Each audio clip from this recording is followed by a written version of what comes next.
जनता न्यूजच्या बातम्या आणि जाहिराती पाहण्यासाठी सबस्क्राइब, लाईक आणि बेल आयकॉनवर क्लिक करा। आपली जनता न्यूज मध्ये ब्रेक नंतर आपलं सर्वांचं स्वागत। पाहूयात महत्त्वाची बातमी।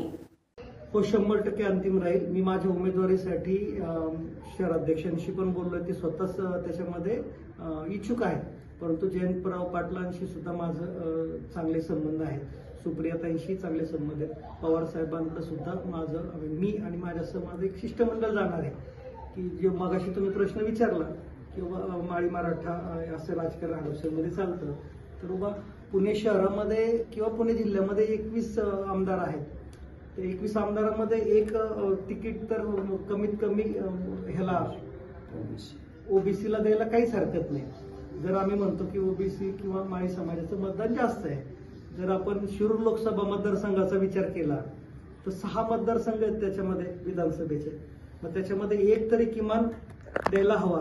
ज्यावेळेस कोल्हे साहेबांना तिकीट दिलं होतं त्यावेळी सगळीकडे आरडाओरडा चालू होता की नाही, ते माळी समाजाचं 1 गठ्ठा 4-4.5 लाख मतदान आहे, ते गृहीत धरून पवार साहेबांनी कोल्हे साहेबांना तिकीट दिलं। मग त्यातलं हडपसर विधानसभा मतदारसंघामध्ये 1.25 लाखापेक्षा जास्त जे मतदान आहे ते माळी समाजाचं आहे। ते सुद्धा जर विचार केला तर पुणे जिल्ह्याचा विचार केला तरी हडपसरला एकमेव मी असा असेल की तो त्या समाजाच्या कॅटेगरीतनं प्रतिनिधित्व करतोय किंवा इच्छुक आहे। बाकी मला असं दिसत नाही जिल्ह्यामध्ये की ओबीसी समाजातनं कोणी कार्यकर्ता ताकदीचा आहे आणि तो तिकीट मागतोय। मग जर एकमेव हडपसर असेल तर राष्ट्रवादी काँग्रेस पार्टी शरदचंद्र पवार साहेब नक्कीच विचार करतील की 21 आमदारांमध्ये एक आमदार तिकीट पक्षाचं नक्कीच ओबीसी समाजाला देऊन ते सामाजिक समतोल साधण्याचा नक्कीच प्रयत्न करतील, ह्याबद्दल मला काही शंका नाही। असं काही नाही, प्रत्येक जण जोर लावणार आहे। मग काँग्रेसने जोर लावलाय, शिवसेनाही म्हणते आम्हालाच हवंय, आम्ही म्हणतोय आम्हालाच हवं। इथला स्टँडिंग आमदार राष्ट्रवादीचा आहे, त्यामुळे आम्हाला ठाम विश्वास आहे की ही जागा आम्हाला सुटणार आहे।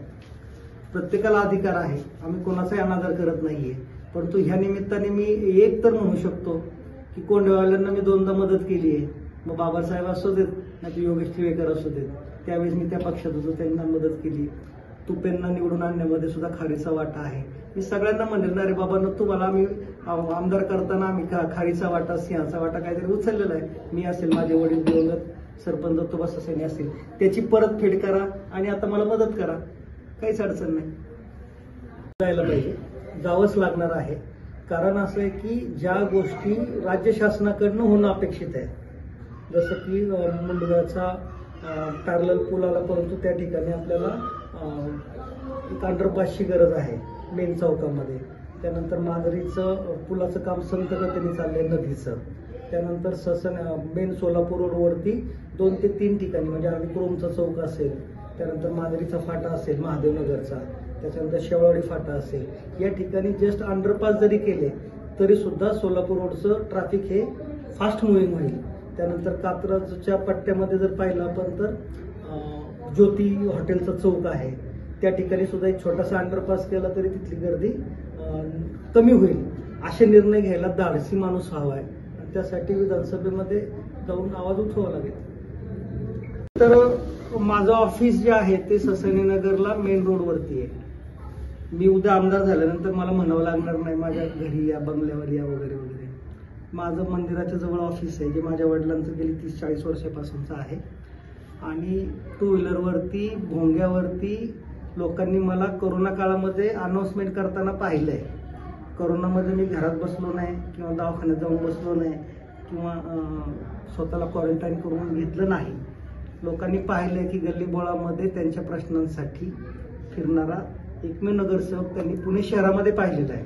पुणे शहरामध्ये 162 नगरसेवक आहेत, त्यामध्ये एकही माझं मी सोडलं तर दुसरा कोणता असा नगरसेवक नाही की त्याच्या ऍक्टिव्हला भोंगा लावला आणि हातामध्ये माईक आहे आणि तो लोकांना जनजागृती करतो किंवा सांगतो। अगदी पाणी येणार नाही हे सुद्धा सांगतो, टँकर आल्यानंतर गाड्या बाजूला घ्या हेही सांगतो। त्यामुळं जनसामान्यांना जवळचा उमेदवार, आपल्यातला उमेदवार, आपल्यातलाच एक जण की जो 2 चाकीवरती 2 व्हीलरवरती फिरतो असा आमदार पाहायला नक्कीच आवडेल। आणि प्रत्येक मराठा समाजाला हे माहिती आहे, कात्रजपासून मुंडव्यापर्यंत आणि कोण मांजरीपासून वानवडीपर्यंत की छत्रपतींच्या साठी जे मी काम करतो, छत्रपतींना आदर्श मानून, मग माझी किल्ले स्पर्धा असेल, मी जे पॅड छापतो ना पॅड शाळेचं, त्याच्यावरती गेली 15 वर्ष झालं फक्त छत्रपतींचा फोटो आहे. जर मी जातीवादी असेल तर मी फोटो बदलला असता. मी हडपसरच्या विषयावर मला पुतळ्याला परवानगी मिळत नाही अजून, ती प्रलंबित आहे. म्हणून मी समोरच्या पुलाला जवळपास 90 फूट बाय 8 फुटाचं शिल्प उभं केलंय. त्या चौकाला नाव राजमाता जिजाऊ भोसले चौक आहे. मी जर जातीवादी असतो तर एका बाजूला जिजाऊंचं केलं असतं, दुसऱ्या बाजूला दुसऱ्या महापुरुषाचं केलं असतं. मी दोन्ही पुलाच्या दोन्ही बाजूला, एका पुलाच्या दोन्ही बाजूंना जर 90 फूट बाय 8 फुटाचं शिल्प उभं करतो राजमाता जिजाऊंचं, तर मी जातीवादी असायचं कारण नाही. मग त्यावेळी माळी मराठा वाद होणार नाही, किंवा मी ओबीसी मधनं आहे, किंवा राज्यभर ते पेटलंय म्हणून कोणताही मराठा समाजातला जो शिवप्रेमी आहे, जो साहेबांवर प्रेम करतो, तो मला डावलणार नाही, तो मला मतदान नक्कीच करेल.